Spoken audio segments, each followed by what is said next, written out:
this bio. I think it was about a year ago that I first experienced this hilarious couple. Talk about marriage. They actually make me want to get married, because marriage, if you're going to get married, it should be funny. Love should be funny. And I mean, I've never been in your home, but maybe it's not funny all the time, but I'm sure you'll talk about that. Meet and experience the fabulously funny Epstein and Hassan, the Black and the Jew, as they celebrate 27 years of marital bliss.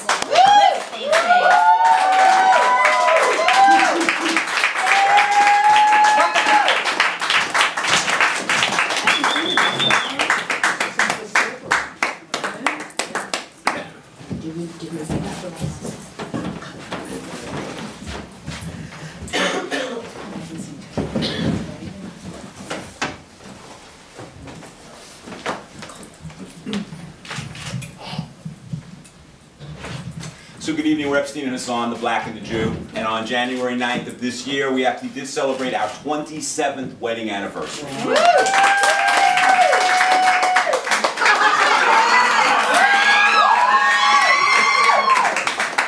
27 years of Black Jew love. Ladies and gentlemen, you're looking at two people that have a very successful marriage. You know, I know some people don't like marriage, but we have a really successful marriage. I'm even going to take it further, Hassan. Go for it. I'm going to brag. You're probably looking at the two people that have the most successful marriage in America today. The #1 marriage in this entire country. All right. And that's actually very ironic because we are not successful at anything else in our lives. Every other area of our life, we are two of the world's biggest losers, two of the world's biggest failures. But our marriage, which most people seem to have a hard time with, we don't. Our marriage is an amazing success. Yes. How is this possible, Hassan? Black Jew love technology. You see, this is a technology that Epstein and I created through the experience of our marriage. And this technology improves relationships. It doesn't matter who you fuck, who you pray to, who you eat with. This technology will work for you. Now, you can see Epstein and I, we're a Black and a Jew. You know our history. Who plays victim more than Blacks and Jews? No. Who whines and moans more than Blacks and Jews? So if a Black and a Jew, through all of our whining and all of our moaning, can hold this marriage together with Black Jew love technology, so can you. That's right. Now, I'm very happy that there are some Black people here tonight, because sometimes when we perform there are no Black people, but we do have Black people here tonight, so I'd like to tell them and everybody else that I married Hassan way before Obama. That's okay? right.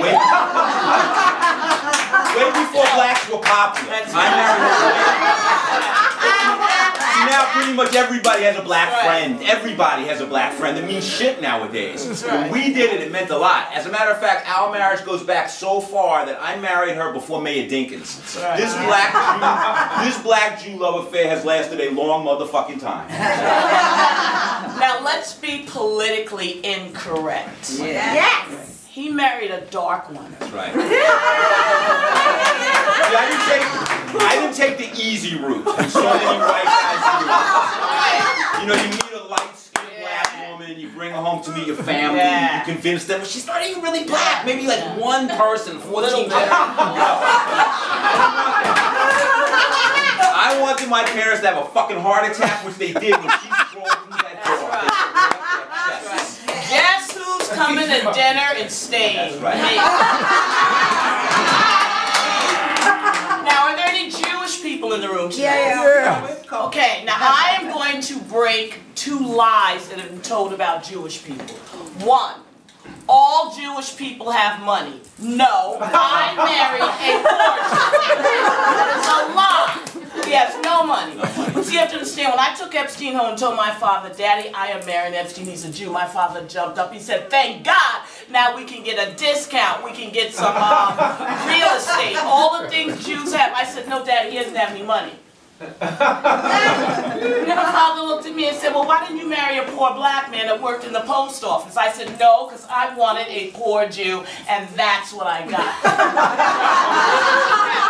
The second lie, all Jews are cheap. I'm sure some of you in here thought that.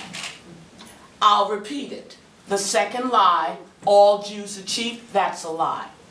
Now I'm going to tell you something. Jewish people are some of the most compassionate people I know. And you will really experience this when you invite them to a wedding. Because they give the best gifts. Cash.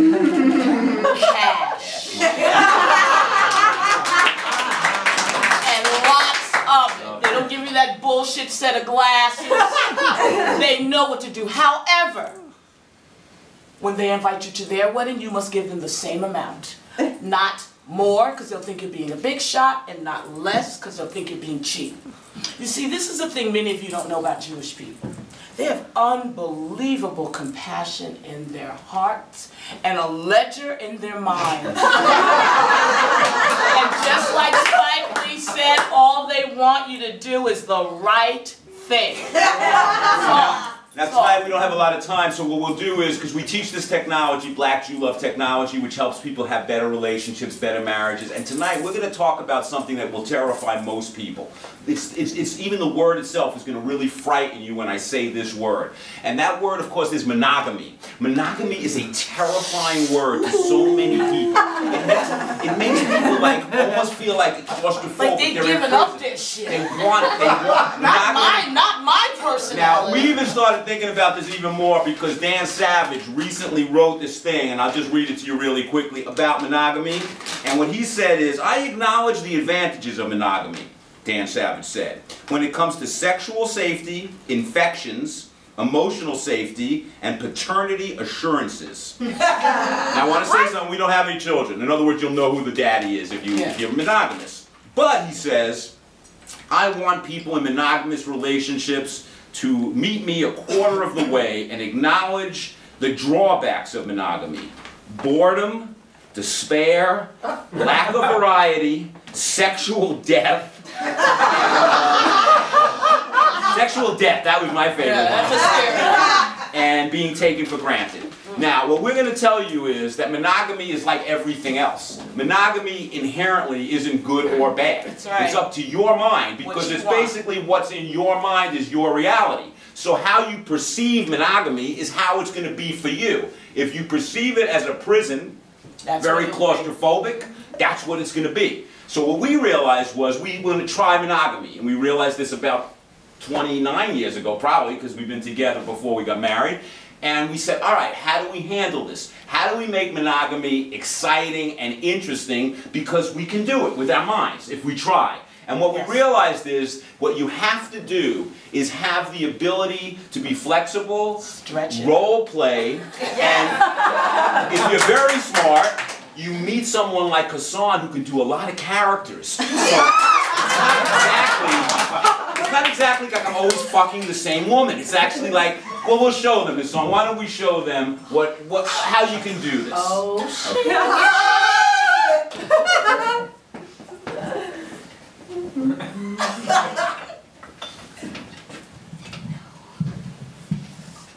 My name is Joe Keys. I'm a good friend of Epstein and Hassan's. Epstein and Hassan, all right. But right now, me and Epstein's in a hotel room. Yo, man, that was a good motherfucking show, yo. Hey, man, I'm so glad. That shit was off. Wasn't it funny, man? We killed tonight, man. We killed. You motherfuckers are unbelievable. I know, man. It's unbelievable. You know what song drives me nuts, though? Because after a performance, I'm always so wound up. Even after I smoke like a pound of weed, I'm still fucking... She goes right to bed. It's like nothing... Her mind is so clear, obviously. Fuck that, man. Me and you hang. Yeah, man. Good. I'm really glad you came to the man, show. look at this room, man. Look at this room. Nice hotel, man. It's a nice place. You know, jazz musicians, we love hotel rooms, man. What's that? Well, let me tell you something. It's a rule a jazz musician has. What you do in a hotel room stays in the room. Well, see, we got a thing, right? See, a musician, we play all the time, right? We get in the room, right? We take our dicks out. What do you mean? We just take our dick out, man. Like when you're on the road with other jazz musicians, you guys take... See, you're not gay, man, because you take your dick out in the room. Like, for instance, right now, right? If I just got up right and touched your dick. What are you doing, man? No, man, I'm just saying, if I touched your dick in a hotel room, it's all right. It's okay in a hotel? Yeah, like if I fucked your titty, man. Really?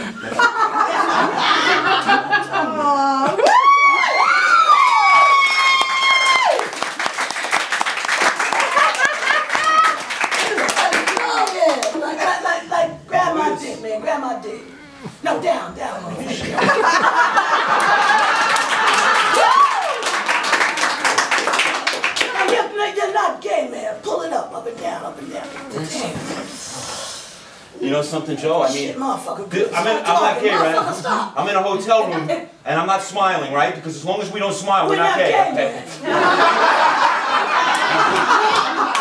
Did I see a smile there? Go get your face on. No smile. No smiling, motherfucker. You got this, motherfucker. You know? Oh, wow, man. Hey, let me tell you something, man. I could put some shit on you no woman could ever do. Really? What could you do? I could make you moan like a motherfucking baby. I could put but my wait, dick you know, wait a up second, in hang that on. nose. Look at that Jewish nose, man. I put my dick up in that motherfucker. My dick right up there, man. Right.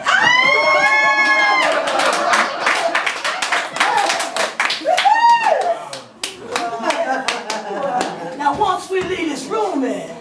This didn't happen. It didn't happen. This didn't happen at all. Not at all. It's only because we're in a room that we can take our dicks out. That's all, man. In a hotel room. That's all. You can't do that in your room No, in Manhattan. no, in a hotel room. No, man. Put your dick in. Put it in. Put your back. Now you know something? Well, it's not just Joe Keys. Like she can do all kinds of characters. Let's just say something like this. Yeah. Give us some.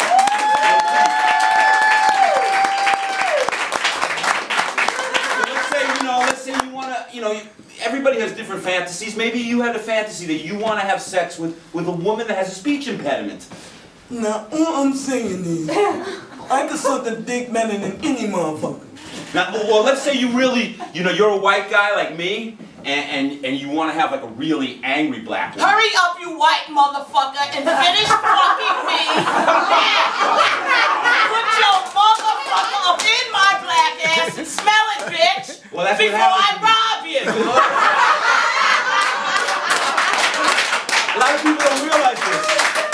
When we go down on a woman, it's like, it's hot down there. Yeah, boy. It's dark down there. Yeah, boy. It's almost like you're entering into a fucking tunnel, man. And when you go down on a black woman, it's really dark down there. Holy shit. This should be a blinking light on the clip. Because a couple of months ago, I made a wrong turn. I spent 3 hours licking her ass. But it was February, Black History Month. She said, get back there and take some more ass from white motherfuckers.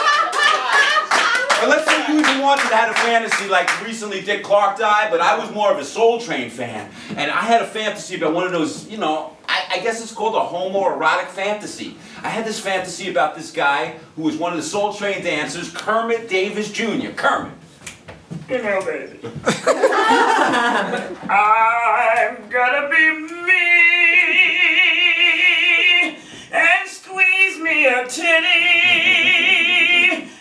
Hey, baby. Hey, baby, how you doing? I know, man.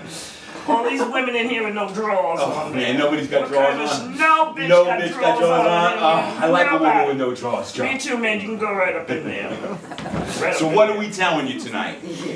Even you might change your view on marriage. Because I'm sure the thing that's scaring you is that locking into one person. You have to be open because our personal philosophy is everybody deserves to come. Everybody. That's it. The black and